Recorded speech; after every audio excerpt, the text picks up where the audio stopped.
እዚ ኣፎት ሚድያ እዩ ጥዕና ሃበልና ኣብ ዝተፈላለዩ ቦታን ኩነታትን ኮይንኩም ትሕዝቱና ትከታተሉ ክቡራትን ክቡራንን ላይክ ሼር ሰብስክራይብ ምግባር ስለትከታተሉና ምስጋና ንዕዙዝ እዩ ናብ እዋናዊ ሓበሬታ ዝሰዓት ከነሰጋግረኩም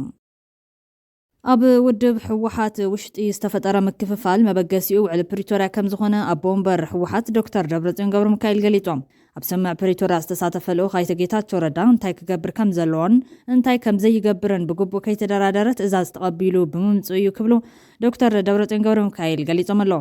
ዶክተር ደብረጽዮን ገብረሚካኤል ምስ ማዕኸን ዜና ዘኒው ሂማኒታርያን ናብ ዝነበረ ምጻንሒት ሰማዕ ፕሪቶሪያ ቀንዲ ምኽንያት ናይቲ ኣብ መንጎ ፖለቲካዊ ኢሊት ትግራይ ዘሎ ምፍልላይ እዩ ኢሎም ኣለዉ። ኣይተ ጌታቸው ረዳ ናብ ደቡብ ኣፍሪካ ሒዞሞም ዝተጓዓዙ ናይ ተደራደርቲ ልኡኽ ነታ ብኹናት ዝታሰየት ትግራይ ኩናት ደው ከብልን ካብ ዝብላዕልን ካብ ዝብታሕትን ከይፍጸም ተልእኾ ተዋሂብዎ እዩ ብማል ናብ ውዕል ፕሪቶሪያ ዝተላኸሉ ልኡኽቶ ብምግዳፍ ዘይተዋሃቦ ልኡኽቶ ከም ዝፈጸመ እዮም ገሊጾም ዘለዉ ዶክተር ደብረጽዮን ገብረሚካኤል ዶክተር ደብረጽዮን ገብረሚካኤል ወሲኾም እንትገልጹ ድማ ሙሉእ ውዕላት ትስምዕ ብፌደራል መንግስቲ ዝተቐረጹ እዮም ንናይ ተደራደርቲ ልኡኻትና ትእዛዝ ጥራሕ ኢኹም ትቕበሉ ዘለኹም እምበር ኣይትደራደሩን ዘለኹም ኢና ኢልናዮም ክብሉ ተዛሪቦም ዶክተር ደብረጽዮን ገብረሚካኤል ብዛዕባ ምፍታሕ ዕጥቂ ሰራዊት ትግራይ ምፍራስ ዝተመረጸ መንግስቲ ትግራይ ከምኡውን ብዛዕባ መካትዕቲ ግዛታት ኮንተስትድ ኤርያ ዝብሉ ስምማዓትን ትገልጹ ድማ ኣይተ ጌታቸው ረዳ ብጸቕጢ መንግስቲ ፌደራል መንግስቲ ክልል ትግራይ ዘፍርስ ኣብ ሓጺር ግዜ ሰራዊት ትግራይ ዕጥቁ ዘፍትሕ ብሓይልታት ኣምሓራ ዝተተሓዘ ክፋላት ትግራይ ዘካትዕ ግዛታት ዝብል ስምዕ እዮም ፈሪሞም መጺኦም ድማ ይብሎም። ይኹን እምበር ዶክተር ደብረጽዮን ገብረሚካኤል ስምዕ ፕሪቶሪያ ንዓርሱ ክትግበር ከም ዘይከኣልን ነዚ ንምትግባር ድማ ንሶምን ብጾቶምን ተወፋይነት ከም ዘለዎም ዝገለጹ እንትኾኖም ሕወሓት ብመሰረት ስምዕ ፕሪቶሪያ ሓይልታት ኣምሓራን ወታደራት ኤርትራን ቅድሚ ሰራዊት ትግራይ ዕጥቁ መፍትሑ ክወፁ ከም ዘለዎም ኣተሓሳሲቦም እዮም። እቶም ኣቦ ወንበር ብተወሳኺ ድማ ሕዚ እውን ተመዛበልቲ ንምምላስ ምቹው ሃዋህው ክፍጠርን መረፃ ዝካየደሉ ኩነታት ክመቻቸወሎምን ከም ዘለዎ ሓቲቶም ብዶክተር ደብረጽዮን ገብረሚካኤል ዝምራሕ ሕወሓት ብኣይተ ጌታቸው ረዳ ዝምራሕ ጊዜያዊ ምሕዳር ትግራይ ሓይልታት ኣምሓራ ካብቶም ዝተወረሩ ግዛታት ንክወፁ ኣብ ልዕሊ ፌደራል መንግስቲ ጸቕጢ ክገብር ኣይገበረን ብዝብል ዋላ እኳ ተደጋጋሚ ዝኸሱ እንትኾኑ ጊዜያዊ ምሕዳር ትግራይ ብወገኑን ፌደራል መንግስቲ ስምዕ ፕሪቶሪያ ብምጥሓሱን ዶባት ከውሕስ ብዘይምኽኣሉን ከወቅስ ይስማዕ እዩ። ብዶክተር ደብረጽዮን ገብረሚካኤል ናይ ዝምራሕ ሕወሓት ኣባል ስራሕ ፈጻሚ ዝኾኑ ዶክተር ኣብርሃም ተኸስተ ብወገኖም ቀዳማይ ሚኒስትር ኣብይ ኣሕመድ እንተዝደሊ ነይሩ ነቶም ዝለዓሉ ሕቶታት ብሓንቲ ትእዛዝ ክምልሶ ይኽእል ነይሩ ብምባል ብዛዕባቶም ብሓይልታት ኣምሓራ ዝተወረሩ ግዛታት ርእይቶም ኣካፊሎም እዮም። ሃገራዊ ቦርድ መረፃ ኢትዮጵያ ብ5 ለካቲት 2017 ዓ.ም ኣብ መግለፂኡ ሓፈሻዊ ጉባኤ ንምክያድ ዝተዋሃቦ ገደብ ግዜ ብዘይምጥቃሙ ንሕወሓት ዝምልከት ኣኼባ ድሕሪ ምክያዱ ንሰለስተ ኣዋርሕ ኣብ ዝኾነ ፖለቲካዊ ንጥፈታት ከይሳተፍ ከም ዝኣገደ ይዝካር። ውድብ ሕወሓት ብወገኑ ኣብ ዝሓለፈ ኣብ ዘውፅኦ መግለፂ መረፃ ቦርድ ኢትዮጵያ ዝወሰነ ውሳነ ተቐባልነት ከም ዘይብሎን ብስምምዕ ፕሪቶሪያ መሰረት ነንርእስና ኣፍልጦ ተዋሂብና ውዕሊ ፕሪቶሪያ ፈሪምና ኢና ስለዚ እቲ ጉዳይ ናብ መደራደርቲ ኣካላት ከም ዘምርሕ ገሊጹ እምበር ድማ ይዝካር። ብኻሊ ሓበሬታ ፕሬዝደንት ጌታቸው ረዳም ኣዘዝቲ ግንባራት ኣጊዱሎም ብበዓል ዶክተር ደብረጽዮን ገብረሚካኤል ዝምራሕ ሕወሓት ነቲ ትማሊ ኣብ ልዕሊ 3 ላዕለዎት ኣዘዝቲ ዝተመሓላለፈ ውሳነ እግድ ተቐባልነት የብሉን ብምባል ነጺጎም ፕሬዝደንት ጊዜያዊ ምሕዳር ትግራይ ኣይተ ጌታቸው ረዳ ንገለ ዕግርግር ንምፍጣር ይንቀሳቐሱ ኣለዉ ዝበሎም ላዕለዎት ኣዘዝቲ ሓይልታት ትግራይ ከም ዘኣገደ ትማሊ ከም ዘፍለጠ ዝዝከር እዩ። ነስዒቡ ብበዓል ዶክተር ደብረጽዮንን ፈትለወርቂ ገብረዝጋብሄርን ዝምራሕ ሕወሓት ኣብ ማስዩ ዘውፅኦ መግለፂ ነቲ እገዳ ሕጋውነት ዘይብሉን ተግባራዊ ክኸውን ዘይኽእልን ክብል ተቃዊሞም እዚ ተመሓላሊፍ ዘሎ እገዳ ኣመራርሓ ሰራዊት ሕጋዊ መሰረት ዘይብሉን ዘይፍጸምን ምዃኑ ተገንዚብኩም ንምሓስ ብሄራዊ ህልውና ትገብሮ ዘለኹም ቃልሲ ከም ተጠናኽሩ ሕወሓት ይተኣማመን። ናይቲ ጌታቸው ነበር ውልቀ መላኽ እናበለ ዝኸስስ መግለፂ እቲ ፕሬዝደንት ቅድም ኢሉ ካብ ሓላፍነት ዘልዕሎ ምዃኑ ብምዝኽኻር መቕፅልታ ናይቲ ሰራዊት ንምፍራስ ዝግበር ሽርሕን ተንኮልን ክብል ድማ ነፂጎ ኣሎ። ኣዛዚ ግንባር ደቡብ ሜጀር ጀነራል ዮሃንስ ወልደ ጀወርጊስ መዲድ፣ ኣዛዚ ግንባር ሰሜን ምብራቕ ሜጀር ጀነራል ማሾ በየነን፣ ኣዛዚ ግንባር ምዕራብ ብርጋዴር ጀነራል ምግበይ ሃይለን ካብቶም ብሶኒ ምሸት ካብ መዝነቶም ከም ዝተለዓሉ ዝተነገሮም ኣዘዝቲኦም ጊዜያዊ ምሕዳርን ብበዓል ዶክተር ደብረጽዮን ገብረሚካኤል ዝምራሕ ሕወሓትን ነንባዕሎም ኣፍልጦ ካብ ዝከላልኡ ጸኒሖም ኣለዎም። እቲ ጊዜያዊ ምሕዳር ናይ እግድ ደብዳቤ ሓደ ዓይነት ትሕዝቶ ዘለዎ ኮይኑ ካብ ናይ መንግስቲ ውሳነ ወጻኢ መላእ ህዝብና መናእሰይና ናብ ዕግርግር ሓይልታት ጸጥታና ናብ ሕድሕድ ግጭት ዘእቱ ኮታስ መላእ ህዝብና ናብ ዘይወፅዓ ዘቕቲ ዘእቱ ምንቅስቓስ ብምግባሮም ምዃኑ ይሕበር። ቅዳሕ ናይቲ ብወግዒ ኣብ መንግስታዊ ማዕኸናት ዜና ትክልል ዝወፀ ቁልዕ ደብዳቤታት ናብ ሓላፊ ቢሮ ጸጥታን ላዕለዋይ ኣዛዚ ሓይልታት ትግራይ ሌተናል ጀነራል ታደሰ ወረደ ከም ዝተላኸ እውን የመልከት። ኣብ ዝሓለፈ ወርሒ ጥሪ እዞም 3 ኣዘዝቲ ግንባራት ዝርከብዎም ብዙሓት ላዕለዎት ኣዘዝቲ نتي بدكتور دبرتين قبرم كان زمرح وجن حوحات كم زدقفون أبتجيزاهم محدار تكللون متعرق كبر كم زت قلبون دحر مقلاتهم أبتخلل العلو طريس سفينو تاني حيوم ጌታቸው ረዳ በቀዳም ሸሞንተ መጋቢት አብዘውጾ መግለጺ ወገን ዝወሰዱ አዘዝቲ ሰራዊት ስልጣን ዝዋታትን ወረዳታትን ናብቲ በዶክተር ደብረጽዮን ገብረሚካኤል ዝምራሕ ጉጅለ ህወሓት ከረክቡ ይንቀሳቀሱ አለው ክብል ከሲሱ ነይሮም ሓያለ ካብዞም ጀነራላት ኣብ ዘካይድዎ ህዝባዊ ኣኼባታት ነቶም ምስ ፌደራላዊ መንግስቲ ጥቡቅ ርክብ ኣለዎም ኢሎም ዝኸሰስዎም ኣይተ ጌታቸው ረዳ ዝርከቦም ሰበስልጣን ክልላዊ መንግስቲ ካብ መዝነቶም ከወርዱ ኣለዎም ዝብል ጎስጓሳት ከካይዱ ምጽንሖም ድማ ይፍለጥዮም እዞም ንግዚኡ ካብ መዝነቶም ተዓልዮም ዘለው ጀነራላት ኣብትን 2 ዓመት ዝቐጸለ ህይወት ኣሽሓት ሰባት ዝቐዘፈ ኩናት ኣብ ምምራሕ ልዑል ተራ ዝተጻወቱ ኣዘዝቲ ሓይልታት ትግራዮም ከምኡውን እቶም ድሓር መኮንናት ሰራዊት ኢትዮጵያ ዝነበሩ ኣዘዝቲ ኣብ ምእላይ ስርዓት ደርጊ እውን ግደ ዝነበሮም ነባራት ተጋደልቲ ህወሓት እዮም እዚ ከምዚሉን ከሎ ፕሬዝደንት ጌታቸው ረዳ ነቲ ልሙቕነ ዝተፈጠረ ቅልውላው ስዒቡ ጊዜያዊ ምሕዳሩ ኣብ ምፍራስ ይሰርሑ ኣለው ዝበሎም ሰለስተ ላዕሎት ኣዘዝቲ ብጊዜያውነት ካብ ስርሖም ኣጊድዎም ኣሎ ኣብ ካቢኔ ጊዜያዊ ምሕዳር ትግራይ ካብ ዘለዎ ቢሮታት ሓደ ዝኾነ ቢሮ ሰላም ጸጥታን ትግራይ ድማ ነዚ ገዳ መልኪቱ ኣብ ዘውፅኦ ካሊእ መግለጺ ንውሳነት ፕሬዝደንት ዘይሰቐልካዮ ምውራድ ክብል ነቒፍዎሎም ኣከታቲሉ ድማ ዝጀመርክዎ ሕጊ ናይ ምኽባር ስራሕ ኣጠናኺረ ክቕጽለሉ የኢሉሎም እዚ ምስ ሰራዊት ትግራይ ተዛሚዱ ዝለዓል ብፍላይ ኣዘራራቢ ቅዋም ላዕሎት ኣመራርሓ ሰራዊት ካብ ዝተሰምዐሉ እዋን ንነዘ ዘሎ ፖለቲካውን ጸጥታውን ቅልውላው ትግራይ ስጋት ሓድነትን ኩናትን ይኸውን ኣሎ ፕሬዝደንት ጌታቸው ረዳ ትማል ኣብ ዝሃቦ መግለጺ ድማ ስምዕነት ፕሪቶሪያ ዘፍርስ ተጀሚሩ ዘሎ ምንቅስቓስ ደው ክብል ይግባእ ክብል ኣተሓሳሲቡ ነይሩ ፕሬዝደንት ጊዜያዊ ምሕዳር ትግራይ ጌታቸው ረዳ ነዚ ዝበለ ካብ ጋዜጠኛታት ንዝቐረበሉ ሕቶታት ኣብ ዝሃቦ መብርሂ እዩ ፕሬዝደንት ጌታቸው ረዳ ጊዜያዊ ምሕዳር ኣብ ታሕቲ እግሪ ከይተክል ዝግበር ዝነበረ መንገዲ ሕዚ ሓይልታት ጸጥታ ትግራይ እውን ተጠቒምካ ስልጣን ብሓይሊ ንምሓዝ ማህተም ናብ ምምንጣል ከም ዝዓበየ ኣመላኺቱ እዮም ላዕሎት ሓለፍቲ ሓይልታት ጸጥታ ዝገብርዎ ዘሎ ምንቅስቓስ ደው ከብልዎ ዝተሓሳሰበት ፕሬዝደንት እቲ ዝግበር ዘሎ ምንቅስቓስ ሓድነት እቲ ሰራዊት ዝዘርግ ኩነታት ይፈጥር ከም ዘለውን ገሊጹ ነይሮም ብሓይሊ ስልጣን ንምሓዝ ዝግበር ዘሎ ውሳነ ላዕሎት ኣዘዝቲ ሓይልታት ጸጥታ ትግራይ ዘሕለፍዎ ውሳነ ካቢኔ ጊዜያዊ ምሕዳር ትግራይ ዘትዩ ደው ክብል ከም ዝወሰነ ድማ ኣዘኻኺሩ እዮም መንግስቲ ናይ ምፍጻም ዓቕሙ ክዳኸም ተገይሩ እዩ ዝበለ ፕሬዝደንት ጌታቸው ረዳም ሕዚ ድማ ብሓይሊ ምምሕዳራት ንምልዋጥ ሓይልታት ጸጥታ ትግራይ ማህተም ክምንጨሉ ናብ ጣብያታት ክወርዱ ምግባር ሓላፍነት ዝጎደሎ ተግባር ከም ዘሎ ገሊጹ እዮም መንግስቲ ዝልወጠሉ ዓርሱ ዝኽኣለ መንገዲ ከም ዘሎ ዝገለጹ ፕሬዝደንት ጌታቸው ረዳ ክግበር ዝድለ ለውጢ ብስርዓትን ሕግን ጥራሕ ክኸውን ዘለዎ ኢሎም ስምዕነት ፕሪቶሪያ ዘፍርስ ተግባር ደው ክብል ከም ዘለዎ ዘመላኸተ ፕሬዝደንት ጌታቸው ሕዚ ዝምዕብል ዘሎ ዞባዊ ጸጥታዊ ኩነታት ተንቲንካ ከመይ ይጸልወና ኣብ ዝብል ከነተኩር ዝግባእ ኢሎም እዚ ከምዚሉ እናሃሎ ብጊዜያዊ ምሕዳር ዝተሸመ ከንቲባ ከተማ ዓዲግራት ዕልዋ ከም ዝተኻየደሉ ተገሊጹሎም እቲ ቢሮ ድማ ብዶክተር ደብረጽዮን ገብረሚካኤል ዝተመዘዘ ከንቲባ ከም ዝሓዞ ሓበሬታታት ካብ ከተማ ዓዲግራት የፍልጡሎም ኣብ ዝሓለፈ ጥሪ 23 ካብ ላዕሎት ኣዘዝ ሰራዊት ትግራይ ብዝብል ዝተዋሃበ መግለጺ ነቶም ከም መዋሓስ ህዝቢ ክሕሰብ ዝጸንሐ ሓይልታት ትግራይ ካሊእ ስጋት ኮይኑ ክረአ ከም ዝገበሮ ይግለጽ እዮም እቲ መግለጺ ነቲ ብዶክተር ደብረጽዮን ገብረሚካኤል ዝምራሕ ክንፊ ህወሓት ብቁልዕ ዝድግፍ ትሕዝቶ ዘለዎ ኮይኑ ነቲ ብመሰረት ውዕል ፕሪቶሪያ ዝቆመ ፕሬዝደንት ጌታቸው ረዳ ዝምራሕ ጊዜያዊ ምሕዳር ብሕማቕን ክሕደትን ይኸስስ እቲ ጊዜያዊ ምሕዳር ነቲ ስጉምቲ ከም ኣዋጅ ዕልዋ መንግስቲ ይረአ ክብል ድማ ኮኒንዎ ነይሩ እዮም እቲ ንዝሓለፈ 1 ዓመት ፈኸም ክብል ዝጸንሐ ውሽጣዊ ፖለቲካዊ ቁርቁስ ተሳሊሑ ናብ ካሊእ ወታደራዊ ጸፍሒ ክልዑ ጀሚሩ ምህላው ድማ ዝፍለጥ እዮም ሓደ ክንፊ ትውድብ ሰራዊት ምሳና ክብል ተሰሚዑ እዮም ሓላፊት ቤት ጽሕፈት ናይቲ ብዶክተር ደብረጽዮን ገብረሚካኤል ዝምራሕ ክንፊ ህወሓት ወይዘሮ ፈትለወርቅ ገብረዝጋብሄር ኣብ ቀረባዋን ኣብ ሓደ መድረኽ ሰራዊት ምስትናትና ዝሳነ ውሳነ ኣሕሊፍሎም ሕዚ ነታ ኣብ ስልጣን ዘሎ ሓይሊ ካብ ምእላይ ሓሊፍና ኩሎም ባህግታትና ከነተግብር ንኽእል ኢና ክትብል ኣንፊታ ነይራ እቲ ኣካታዒ ወታደራዊ መግለፂ ግን ከምቲ ኣብ መቐለን ኣብ ካልኦት ከተማታትን ዝተራየ ብፍላይ ኣብ ልዕሊ መንእሰይን ህዝባዊ ቁጣዕ ዝፈጠረ ኮይኑ ኣብ ውሽጢ እቶም ሓይልታት እውን ገለ ስምዒታት ፈጢሩ ከም ዘሎ ይዝረብ እዩ ናብ ካሊእ ሓበሬታ ኣፎት ሚድያ ዝሰዓት ተሰጋጊርና ጉጅለታት ህወሓት ትግራይ ናብ ዘይተወፅዓ ዘቕቲ የትውዋ ኣለው ኢሎም መግለፂ ሳልሳይ ወያነ ትግራይ ሓደጋ ህልውና ትግራይ ኮይኖም ቀፂሎም ዘለው ጉጅለታት ህወሓትን ፖለቲካዊ ኣተሓሳስብኦምን ሕዚ ድማ ቀሊል ዘይበሃል ቁፅር ኣመራርሓ ሰራዊት ተሓዊስዎም ትግራይ ካብ ጸልማት ናብ ደልሃመት ክትኣቱ ይገብርሎም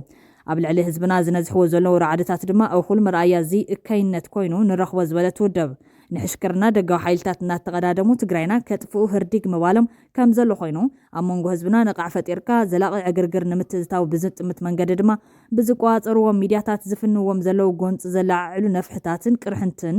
መደረታት ጽለን ድማ ኣብ ታሪኽ ትግራይ ተራይ ብዘይፈልጥ ብርኪ ሓፍ ብምባል ጠንቂ ሓድነት ብሄረ ትግራይ ኮይኖም ይርከቡ ኣለዉ ኢሎም ኣስዒቡ ድማ ትግራይ ስምረት ዓቂባ ብደጋዊ ሓይልታት ዝሳነቶም ረብሓታት ይትረፍ ክትመለስ ከም ትርጉም ዘለዎ ሓይሊ ኮይና ደጊማ ከይትለዓል ጸረ ብሄር ፖለቲካዊ ተሓሳስባ ብዝተሸከሙ ጉጅለታት ሕወሓት ይሰርሕ ኣሎ እዚ ድሕሩን ፖለቲካ ጠፊኻ ምጥፋን ንመራሕቲ ሰራዊት ሓዊሱ ብኩሎም መራሕቲ ሕወሓትን ካድረታቶም እናተሰርሐሉ ኮይኑ ብኣግኡ ደው እንተዘይሉ ህዝብና ናብ ሓደጋ ምብትታን ዘብፅሕ ግናይነት ምዃኑ ሳልሳይ ወያነ ትግራይ ይኣምን ድሕር ምባል ምልኣት ህዝብና ካብዚ ሓደገኛን ድሕሩን ፖለቲካ ንዓርሱ ብምሕላው ፖለቲካ ሓይለ መልጢ ከም ንቡር ወሲዶም ሓዊ የሳውሩ ንዘለዉ ብልጽኛታት ተዓገሱ ኣብ ምባል ኣብ ጎኒ ሳልሳይ ወያነ ትግራይ ክትኮኑና ጽዋዕና መርዚ ጽልኢ ካብ ዝድፈሎም ኣዳራሻትን ሚድያታትን ሕወሓት ዓርሱ ንከርሕቕ ድማ ንጽውዕ ኢሉሎ መግለጺ ውድብ ሳልሳይ ወያነ ትግራይ ናብ ካሊእ ሓበሬታት ተሰጋጊርና ብወገን ኢትዮጵያ ዝካየድ ዘሎ ኩናት ዝቕስቅስ መግለጽታት ኣብ ህዝብታት ኤርትራን ኢትዮጵያን ሻውለት ከም ዝፈጠረ ይግለጽ ኣሎ ጀነራል ጻድቃን ድማ እቲ ኩናት ዘይተርፍ ምዃኑ እዩ ምልከትኡ ኣካፊሉ ዘሎ ኢትዮጵያ ኣብ ደገ ባሕር ንምውናን ብዝብል ተካይዶ ዘላ ጽዑቕ ፖለቲካዊ ዘመተን ወታደራዊ መናውርታትን ኣብ ዞባ ቀርኒ ኣፍሪካ ከቢድ ናይ ኩናት ስጋት ከም ዘንጸላሉ ጌራ ትርከብ ኣብ ዝሓለፈ ዓመት ምስ ሶማልያ ኣብ ዝዋን ድማ ናብ ኤርትራ ዝቐንዐ ዝመስል ብኢትዮጵያ ዝካየድ ዘሎ ዘመተን ወታደራዊ መናውራታትን መንግስቲ ኢትዮጵያ ብዘቤታዊ ጉዳያት ገጢሞን ዘሎ ብድሆታት ናብ ደገ ንምጥምዛዙ ዝግበር ዘሎ ስልቲ ምዃኑ እውን ይትንተን እዮም እንተኾነ ብወገን ኢትዮጵያ ወነንታ ኣፍ ደገ ባሕሪ ክንከውን እናተባሃለ ዕለታዊ ዝዘርጋሕ ዘሎ መግለጽታትን ዘመተን ነዚ ድሮ ኣብ ተኣፋፊ ኩነታት ዝርከብ ዞባ ብዝባሰ ክሕምሶ ከም ዝኽእል ርዱ እዮም ኣብ ክልላት ትግራይ ኣምሓራ ኦሮሞ ቤንሻንጉል ጉሙዝን ካሊእ ክፋልት ሃገርን ዝተወልዐ ኩናት ገሊኡ ሙሉእ ብሙሉእ ይዓረፈን ገሊኡ ድማ ይቕጽል እናሃለወን ኢትዮጵያ ብምስምስ ኣፍ ደገ ባሕሪ ክንውንን ኢና ተካይዱ ዘላ ዘመተ ሓደገኛ ሳዕቤን ከም ዝህልዎ ብዝተፈላለዩ ወገናት ኣብ ማሕበራዊ ሚድያ ዝወሃብ ዘሎ ትንተናታት እውን የረድም ኣብ ኤርትራ ብወግዕ ዝታወጀ ናይ ክተት ጻውዒት እኳ እንተዘየለ ኣቐዲሞም ዝጸንሑ ካብ ምክልኻል መውፅኢ ቪዛ ዋላ እውን ንዝተመርዐዋን ንዝወለዳን ደቂ ኣንስትዮ ዝኣመሰሉ መምርሕታት ንብዙሓት ኩናት ምስ ኢትዮጵያ ይተርፍን ዝብል ሸቐሎ ተሕዲሩሎም ኣሎ ብወገን ኢትዮጵያ እውን እንተኾነ ብወግዕ ዝታወጀ ነገር እኳ እንተዘየለ ወነንቲ ባሕሪ ክንከውን ኢና እናተባሃለ ዝካየድ ዘሎ ዘመተን ወታደራዊ መናውረታትን ከም ምትኽታኽ ንኩናት እዩ ዝረአ ዘሎ ነዚ ዝሓለፈ ልዕሊ 20 ዓመታት ወግዓዊ ምጥያሽ ሰራዊት ዘካየደትን ናብ ሃገራዊ ኣገልግሎት ዝጽምበር እምበር ብወግዒ ዝፋኑ ኣብ ዘይብላን ኤርትራ ሰራዊት ካብ ናብን ምንቅስቓስ ልሙድ ተርእዮ እኳ እንተኾነ ኣብ ዝዋን እዚ ናብ ሰሜናዊ ቀይሕ ባሕሪ ብፍላይ ከባቢ ዓሰብ ዝወርዳ ዘሎ ኣህዱታት ምስ ኢትዮጵያ ዝፍራሕ ዘሎ ኩናት ዘተሓዝዎ እውን ብዙሓት እዮም ብሸሞንተ መጋቢት ኣብ ኣስመራ ኣብ ኤክስፖ ብምኽንያት መዓልቲ ደቂ ኣንስትዮ ዝተኻየደ ካብ ኩለን ንኡሳን ዞባታት ኣስመራ ሚኒስትራትን ካልእን ኣብያተ ጽሕፈትን ዝተወከሉ ዕዱማት ዝተሳተፍዎ ኣኼባ እውን መንፈሱ ኢትዮጵያ ብወገን ዓሰብ ክትወረና እያ ናብ ዝብል ዘዛዝ ምንባር እዩ ተሓቢሮም መንግስታት ኤርትራን ኢትዮጵያን ናብ 2018 ንሕወሓት ንምጥቃዕ ዝኸተምዎ ስልታዊ ስምምዕ ሰላም እናዛሕተለ ካብ ዝመጽእ ካሊእ ዓመቱ ሕሊፉ እኳ እንተሎ ዝምድኖም ከም ዝበተኹ ክልቲኦም መንግስታት ብወግዒ ኣይሓበሮን ክልቲኦም መንግስታት ብዝውንዎ ሚድያታት ከም ጉጥያ ዝኣመሰለ መግለጽታት ከውፅኡ ከለው ብደገፍቶም ኣብ ዝመሓደራ ዩቲዩባትን ካሊእ ማሕበራዊ ሚድያታትን ግና ንኩናት ኣብ ዝጽሕትር ጸርፍን ካሊእ ዘመስታትን እዮም ተጸሚዶም ዝርከቦም ኣብ መንጎ ኤርትራን ኢትዮጵያን ዝውላዕ ሓድሽ ኩናት ኣብ ጸጥታ ቀይሕ ባሕርን ዞባ ቀርኒ ኣፍሪካን ከቢድ ሳዕቤናት ከም ዘለዎ ድማ ሌተናል ጀነራል ጻድቃን ገብረትንሳኤ ገሊጹሎም እቲ ኣባል ካቢኔ ግዝያዊ ምሕዳር ትግራይ ዝኾነ ጀነራል ኣብ ዘውፅኦ ጽሑፍ ትግራይ ዳግማይ ናብ ዓውደ ውግእ ከይትምለስ ዘለዎ ስጋት እውን ኣስፊሩሎ ኣብ ዝኾነ ህሞት ኣብ መንጎ ኢትዮጵያን ኤርትራን ኩናት ክውላዕ ይኽእል ይብል እቲ ኣብ ኣፍሪካ ሪፖርት ዝወፀት እንተና ድሕርቲ ብክልተ ሕዳር 2022 ዝተፈረመ ስምምዕ ሰላም ፕሪቶሪያ ኣብ መንጎ መንግስታት ኢትዮጵያን ኤርትራን ዝነበረ ምሕዝነት ቀስ ብቐስ ብምንቁልቋሉ ናብ ኩናት ምእታው ዘይተርፍ ዝመስል እቲ ኣብ ኩናት ትግራይ ኣብ ጎኒ ፌደራላዊ መንግስቲ ብምዃን ግፍዒ ፈጺሙ ዝበሎ መንግስቲ ኤርትራ ነታ ውሽጢ ሕወሓት ተፈጢሩ ዘሎ ፖለቲካዊ ምግማዕ ይምዝምዞ ከም ዘሎን ዝተሓባበርዎ ፖለቲካውን ወታደራውን መራሒ ትግራይ ከም ዘለውን ድማ ጻድቃን ይኸስስ እቲ ምክትል ጊዜያዊ ፕሬዝደንትን ሓላፊ ህንጸት ዲሞክራሲን ዘይምኡኹል ምሕደራን ክልል ትግራይ ዝኾነ ጀነራል ምስ ፌደራላዊ መንግስቲ ጥቡቕ ዝምድና ኣሎ ተባሂሉ እዩ ብገለ ኣዘዝቲ ሰራዊትን መራሕቲ ሕወሓትን ዝንቀፍ ኣብቲ ንሕወሓት ናብ ክልተ ወገን ዝኸፈለ ፖለቲካዊ ምስሓብ እውን ምስተሓለቑ ዝኾነ ፕሬዝደንት ጊዜያዊ ምሕዳር ጌታቸው ረዳ ከም ዝወገነ እዩ ዝንገረሉ ጀነራል ጻድቃን ናብ ተፈለማ ሕዳር 2020 ዝተወልዐ ደማዊ ኩናት ትግራይ ሓደ ካብ ላዕሎት ኣዘዝቲ ሓይልታት ትግራይ ብምዃን ዝመርሐ እዮም ኣብቲ ካብ 1998 ክሳብ 2000 ዝተኻየደ ደባዊ ኩናት ኢትዮ ኤርትራ እውን ኢታማጆር ሹም ሰራዊት ምክልኻል ኢትዮጵያ ብምዃን መሪሑ እዮም እቲ ህይወት 10 ሸሓት ዝቐዘፈ ድማዊ ኩናት ዋላ እኳ በቲ ኣብ ዓመተ 2000 ዝተፈረመ ስምምዕ ሰላም ኣልጀርስ ደው እንተበለ ክልቴን ሃገራት ንዝቐጸለ ኣስታት 2 ዓመታት ኣብ ኩነተ ኩናት የነረን ክሳብ ክረምቲ 2018 ድሕሪ ሰላም ቀዳማይ ሚኒስትር አብይ ኣብ ሃገር ለውጥ ንምምጻእ ብዝወሰደ ስጉምታት ብፍላይ ድማ ምስ ኤርትራ ሰላም ንምፍጣር ብዝወሰደ ተበግሶታት መበል 100 ተዓወቲ ሽልማት ኖቤል ሰላም ኮይኖም ኣብ ዞን ግን ዝምድና ክልቴን ሃገራት ሓርፊፉ ይርከብ እዚ ብዙሕ ኩናት ዝረኣየ ጀነራል ኣሞንጎ ኣስመራን ኣዲስ ኣበባን ዘሎ ሓድሽ ኩናት እውን ንነዊሕ እዋን ዝጸንሕን ካርታ ሃገራት ዝቕይርን ከም ዝኸውን እዩ ዘጠንቀቕ ዘሎ ዝኾነ ኣሞንጎ ክልተ ሃገራት ዘሎ ኩናት ነዊሕ ክወስድ ተኽእሎ ኣሎ ዋላ እኳ ክልቲኦም ወገናት ሓፂርን ወሳንን ምዃኑ ክነግሩኻን ከእምኑኻን ተፈተኑ ክንዲ ዝወሰደ ግዜ ይውሰድን ብኸመይ ይካየድን ብዘይገድስ ግን ኣብቲ ዞባ ሓያል ዕናዊ ውፅኢታት ክህልዎ ይኽእል ይብል ወሲኹ ድማ እቲ ኩናት ዶ ምስ በለ እዚ ሕዚ ንፈልጦ ጂኦግራፊ ሃገራት ብኸምኡ ኣይክቕፅልን ኢሎም እንተኾነ ግን ኣብቲ ትግራይ ዓውደ ውግእ ኢትዮጵያን ኤርትራን ክትከውን ኣይትኽእልን እያ ብዝብል ኣርእስቲ ዘውፅኡ ዓንቀጽ ብዛዕባ ናብ ኩናት ዝመርሑ ምንቅስቓሳት ይኹኑ ተግባራት ዘቕረቦ ጭብጥታት የለን ጀነራል ጻድቃን ላዕለዋይ ኣዛዚ ሰራዊት ኢትዮጵያ ኣብ ዝነበረሉ እዋን ንላዕለዋዊ ግዛት ኤርትራ ዝኾነት ወደብ ዓሰብ ናይ ኢትዮጵያ ክትከውን ኣለዋ ዝብል መርገፂ ከም ዝነበሮን መርገፂኡ ከም ዘይቀየረን ቅድሚ ኩናት ትግራይ ምውልዑ ተዛሪቡ ነይሩ ኣብታ ኣብ ጉንበት 2020 ምስ ኢትዮ ፎረም ዝተባሃለ ቻናል ዘካየዶ ቃለ ምሕተት ዓለም ለኻዊ ናይ ኢንቫይሮንመንት ኣከባቢ ውዕላት መሰረት ብምግባር ከም ብሓድሽ ዝረኣየሉ መንገዲ የሰላስል ምንባር እውን ጠቂሶም እዚ ኣብ ሓንጎል እናተመላለሰን ከሎ ኤርትራ ወሪራ ስለዚ ነዚ ብዓለም ዝጀመርዎ ኩናት መበገሲ ጌርና ብምሉእ ነቲ ምስ ኢጣልያ ዝተገበረ ዓለም ለኻዊ ስምምዕ ከም ብሓድሽ ክረአ ዝገብር ዕድል ፈጢሩልና ስለ ዘሎ ነቲ ዕድል ክንጥቀመሉ ዝብል ኣረኣያ ነይሩን ይብል እቲ ጀነራል ስለዚ ኢትዮጵያ ናይ ቀይሕ ባሕሪ ሓይሊ ክትኮነሉ ዘኽእል ኩነታት እንተተኻይሉ ብሰላማዊ መንገዲ ብስምምዕ ክመጽእ ኣለዎ እዚ እንተዘይኮይኑ ግን ናይ ግዜ ጉዳይ እንተዘይኮይኑ ኩናት ምውልዑ ኣይተርፎን ክብል እውን ኣሚቱ ነይሩ እዮም እቲ መግለጽን መርገጽን እቲ ጀነራል ንብዙሓት ኤርትራውያን ኣቆጢዑ ምንባር ድማ ይዝካር ሚኒስተር ዜና ኤርትራ የማነ ገብረ መስቀል እውን ሽዑ ዝሃውተተ ዘረባ ክብል ግብረ መልሲ ይብሉ ነይሮም ቀዳማይ ሚኒስትር ኢትዮጵያ አብይ አሕመድ ዝርከቦም ብዙሓት ኢትዮጵያውያን ፖለቲከኛታትን ምሁራትን ሃገሮም ኣፍ ደገ ባሕሪ ክትረክብ መሰለን ድሌትን ኣለዋ ብምባል ከቕርቦ ዝጸንሑ ሙግቱን ንኤርትራ ዝቆጥዑ እዩ ብፍላይትን ቀይሕ ባሕሪ ዝምልከት ብዙሓት ኤርትራውያን ብዓይኒ ጥርጣረን ስጋትን ዝርእይዎ እዮም ድሕሪ ኣሞንጎ አብይ አሕመድን ፕረዚደንት ኤርትራ ኢሳያስ ኣፈወርቅን ኣብ ሓምለ 2018 ዝተፈረመ ስምምዕ ሰላምን ምሕዝነትን ኢትዮጵያን ወደብ ዓሰብ ክትጥቀመሉ ትፅቢት ተገይሩ እኳ እንተነበረ ዝተረኣየ ለውጢ ዘይምንባሩ ንብዙሓት ሕንቅል እንተይኮይኑ ጸኒሑ እዮም ሰላም ኣበሲሮም ኣይወዓሉን ኣይሓደሩን ናብ ኩናትን ወረ ኩናትን ዝኣተው መራሕቲ ኢትዮጵያን ኤርትራን ኣብ ዝቐረባ እዋናት ብወገን ክልቴን ሃገራት ዝስማዕ ዘሎ ደርባ ቃላትን መቃልሕ ኩናትን ነቲ ብወገን ወረ ውግን ዝሰልከየ ህዝብታት ክልቴን ሃገራት ከቢድ ሻቕሎ ተፈጢሩሉ ምህላው ድማ ይፍለጥ እዮም ኣብ ዝሓለፈ ለካቲት ፕረዚደንት ኢትዮጵያ ነበር ሙላቶ ሸማ ኤርትራ ነቲ ኣብ ውሽጢ ህወሓት ተፈጢሩ ዘሎ ምምቕቓል ብምዝማዝ ምስ ገሊኦም ኮይና ሓድሽ ኩናት ክትውልዕ ተሓስበላ ክብል ከሲሱ ምንባሩ ይዝከር